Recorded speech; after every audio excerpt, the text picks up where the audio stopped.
Welcome back. I'm here with Manuel Gonzales III. He's running for sheriff. You were appointed sheriff. We talked about that a little bit. Previously, 2009, correct? Yes. And then now you're back on the ballot again there. Yes. The current issues, I think, a lot to do with the persona of the law enforcement itself, whether it's APD or whether it's the sheriff department and stuff. What do you think you would do as far as changing that perception, as far as the way the public is perceiving how the law enforcement, you know, the latest cases there with the shooting of the homeless person in the mountains there and stuff. I'm not trying to revisit that, but it is in the public's mind. Yes. The law enforcement have become kind of dictatorial in some ways. You know, they're becoming very like, you know, they're being too aggressive in some ways. They have to do a job. Yes. Law enforcement often have to do their job, but then they're also in a mix where they have to deal with the public. Yes. So how do you balance between the two? How do you maintain that law enforcement where you have to do your job and then you have to deal with the public there? Well, you know, sometimes it would be through education. I think if the public understood maybe some of the things that our law enforcement faces in terms of maybe shortage of staffing, shortage of budget, you know, are things that that they have to struggle with every day. But on the other part, what can we do that doesn't involve those things? And those can be something as simple as having good public relations and developing relationships within the community. Do you guys go to town hall, like meetings as far as homeowner association meetings Yes. and stuff? Do you have a representative go out? Yes, and that's one thing I really emphasized before I left office is I really wanted our people to be in tune with them, because that's where you're going to know what's going on in those communities and what's important to them. It might be something very, what we consider, you might look at it very insignificant, but taking care of those small problems are the things that might cause something to spiral down the road and get bigger. You know, so to me it's important to go down and listen to the people down there in the communities and the very people that we're serving and that we swore to serve. And I think they expect that from the sheriff itself. I think more than the deputies. They expect the deputies to go do their job and, Yes. you know, give out the, you know, all you know. The enforcement piece? Correct. Yeah, the enforcement aspects of it are very necessary. Yes. But I think they expect a little more persona from the sheriff itself. Absolutely. Do you think that was present in the past? Do you think is something that, and I'm not knocking anyone in the past. Yes. I'm not knocking Dan Houston or anything. I'm just saying, do you feel that there's something they could have done a little bit more as far as? Well, not so much even with the sheriff or let's just say in general in the local community with law enforcement in general, there's an expectation, good or bad, for you to be visible. So if something comes up with your agency, you should be speaking to that, no matter if it's unpopular or not. People want an answer. They elected you into office or you got appointed into a position. They expect you to be knowledgeable in it. They expect a response, and they expect a reasonable outcome. Correct. So you're constantly consulting with people, and to me, you can't take on these positions and feel like you can take them on yourself. There's a bunch of experts out there in law enforcement, in our community, to help us solve problems. The collaboration piece is part of the piece that I have involved in my messaging in terms of getting things done. And it really comes down to the leadership. Yes. I think in any case, I mean, your leadership as a sheriff, if you were to get in the office, naturally will be a thing that will be the main you know, factor there for public, because they look to the sheriff, they don't look at the deputies. No, and if something's wrong, they look at you. Yeah, and there's that expectation, and even right now in law enforcement, like I said, in our community, they want you to be accountable for your deputies, and they want you to hold your deputies accountable. Correct. Yeah. You know, and our deputies do want to be held accountable because they have high standards, but they want to be trained and they want to be educated and they want to, you know, they want to go out there and serve, but they want that support. So you have to have the leadership that supports that. Training, we mentioned training there. Speaking of that, do you think there is, the training is, as far as the way the training is right now, you feel is sufficient? Do you think it needs to be changed as far as training goes? Like, is there anything different you can do as far as training? There's always something you can do different, and I think that's, you always have to be open-minded and be able to listen, be an active listener. See what's going on and get ideas from other people.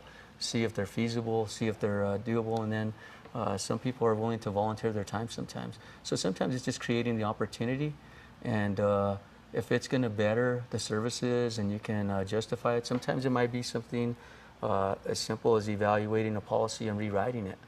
It could be something else in terms of you might have to actually do a practical training for them. So there's different ways to approach these things. The cadet training I was referring to. Okay. You feel there is something there that you would want to change as far as the training goes there? Well, Do you think, because the perception is right now that there's something going wrong during the training phase, because the officers that are coming out, especially with APD and stuff, is so many, there's a few bad apples there that ruin the name for the entire department. Sure. Paul Hay was here. I was talking, I'm not sure if you know him. Yes, he was the first person that brought that out to me, that look, it is an easy fix. There's a few rotten apples there that have to be dealt with. Yes. It's not the entire department. And he's correct. And I think, do you feel that that's right? Well, I think, what you're asking me is sometimes because we're looking at it from inside, we're not reaching out to the outside. And so when I say that, let's give an example. So if we're treating or training our people to deal with mentally challenged people in this community, shouldn't we have mental health professionals assisting us with that training from the outside? Correct. See, these are the kind of ideas and these are the kind of things that you bring into your department to help us service those people better. It's not because we're sitting there pointing fingers, pointing fault at anybody. A lot of that fault always has to come back and saying, what are we going to do different? Because those people are only given the resources and the training up to that point that they can deal with people. It's up to us to try to change that and get solutions from people. And that's why we want to interface with different stakeholders in this community to get things done.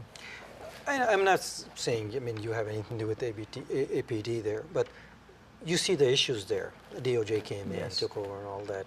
What is your perception? What is your point of view on that? Do you feel that was it was the necessity there at that point? Do you think it required the DOJ to come in, or do you think that was just an overkill there at that point? Well, you have to go off the investigation, and they did a comprehensive investigation. So and they found certain facts. And they found facts. Yeah, that's okay. fact finding. And I mean, after so much, if you're starting to look at that, people are going to start getting implicated in these things. You have to look at it. But the thing is that let's go ahead and work together. Mm-hmm. What can the sheriff do to assist APD to get through this? There's resources that we have that we do certain things, and i.e., for example, if we have a SWAT team, they have a SWAT team, and they feel like, well, maybe because the perception or maybe because the findings or the facts are showing that, hey, you know what, there is a lot of shootings. Can we offer some assistance and help them with their calls so it alleviates some of the, the calls they're handling until they get through this process to help them through? Or, in no way, shape, or form are we looking to point the finger at them. Because we're partners with them. Correct. We collaborate with them. We go to different calls together. So how can we help them? How can we team with them and share maybe our successes, because maybe we're not experiencing the same thing right now.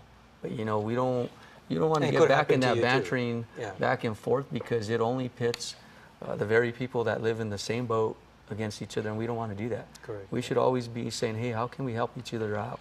How can we work together? And then the Bernalillo County Sheriff and the APD works together, correct? They always, and the state police, there's different jurisdictions, but they all work together, correct? Oh yes, I can tell you from the span of my career, I did many different joint operations in SWAT with them, and in other opportunities we had to work with them, and we always work together fine.